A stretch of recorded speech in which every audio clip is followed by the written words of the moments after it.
ایک سوال آیا ہے، کسی کو کسی کے گناہ کے بارے میں معلوم ہو جائے تو کیا اس کو حقیر سمجھنا کیسا ہے؟ ناجائز ہے، حقیر نہیں سمجھتے، آپ نہیں سمجھ سکتے۔ گنہگار کو گنہگار تو سمجھ سکتے ہیں لیکن حقیر نہیں سمجھ سکتے۔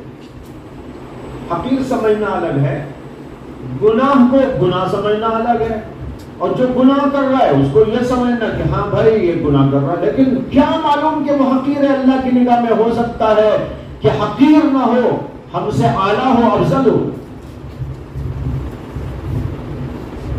بہت سارے موقعوں پر ایسا ہوتا ہے کہ آدمی کسی کو حقیر سمجھتا ہے، لیکن اللہ کی نگاہ میں وہ بندہ ہو سکتا ہے کہ توبہ کے ذریعے آگے بڑھ جائے اور آپ کو پتہ نہ ہو۔ ایک آدمی کو آپ نے دیکھا کہ وہ کوئی غلط کام کیا، آپ نے کہا یہ بہت برا ہے، ایسا ہے ویسا ہے، لیکن وہ مسجد میں گیا اور یا اپنے گھر میں گیا، اللہ کے سامنے ہاتھ اٹھایا اور اللہ کے سامنے گڑ گڑا کر معافی مانگ کر وہاں سے پاک ہو کر آ گیا، اللہ کے ہاں مقبول ہو گیا، اور آپ اس کو اب بھی حقیر سمجھ رہے ہیں۔ یہ بات غلط ہے، ایسا نہیں ہونا چاہیے۔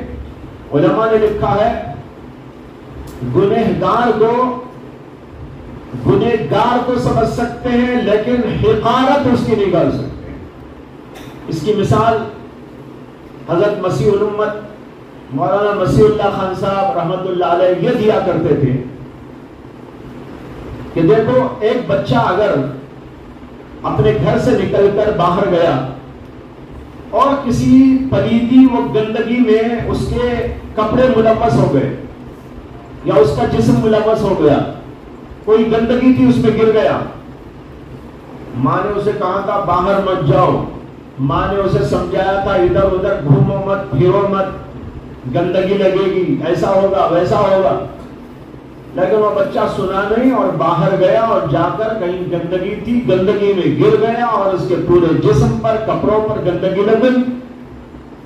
اب یہ ماں کے پاس آیا تو ماں اسے یہ تو ضرور سمجھے گی کہ گندا ہو گیا ہے، لیکن حقیر سمجھے گی؟ کیا خیال ہے؟ گندا تو سمجھے گی نا، اسی کو جب گندگی لگی ہے تو گندا تو ہے ہی، لیکن پھر بھی سمجھے گی کہ یہ میرا بیٹا ہے، میرا لاڈلا ہے، میرا پیارا ہے۔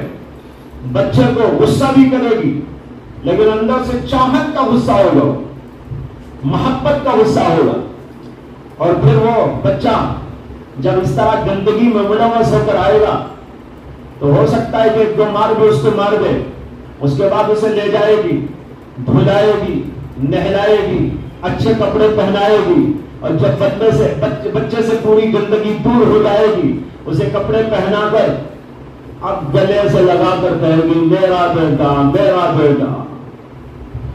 اب دیکھو کتنی محبت ہے بچے سے۔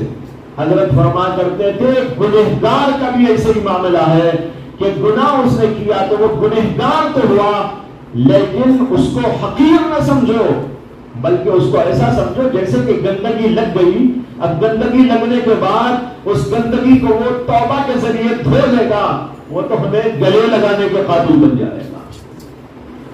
اسے حقیر نہیں سمجھنا چاہیے، اس کو عام طور پر لوگوں میں پھیلانے کی بھی ضرورت ہے کہ لوگ جو ہے حقیر بھی سمجھتے ہیں۔ حقیر نہ سمجھو، گنہگار کو گنہگار سمجھ کر یہ سمجھو کہ بھائی یہ تو قابل رحم آدمی ہے، قابل رحم آدمی ہے۔ جیسے ایک آدمی گر گیا تو آپ اس کے اوپر رحم کرتے ہیں یا نہیں کرتے؟ حقیر نہیں سمجھتے۔ اب کوئی آدمی گر کر ٹانگ ٹوٹ گئی اس کی، آپ کیا کریں گے؟ حقیر سمجھ کر بھاگ جائیں گے؟ نہیں کہہ رہے بھائی کیا ہو گیا، ایسا نہیں ہونا چاہیے تھا، آپ نے کیا غلط کام کر دیا، یہاں نہیں جانا چاہیے تھا، وہ نہیں اٹھانا چاہیے تھا، ارے چلو ڈاکٹر کو دکھاتا ہوں، ہاسپٹل کو لے جائیں گے، اس کے ساتھ محبت کا سلوک کریں گے۔ بالکل اسی طرح اگر کسی کو گنہگار دیکھے تو اس کو بھی اسی طریقے پر سمجھائیں، بجھائیں، اپنے دل سے لگائیں اور اس کو اچھا بنانے کی کوشش کریں، یہ ہمارا فرض ہے۔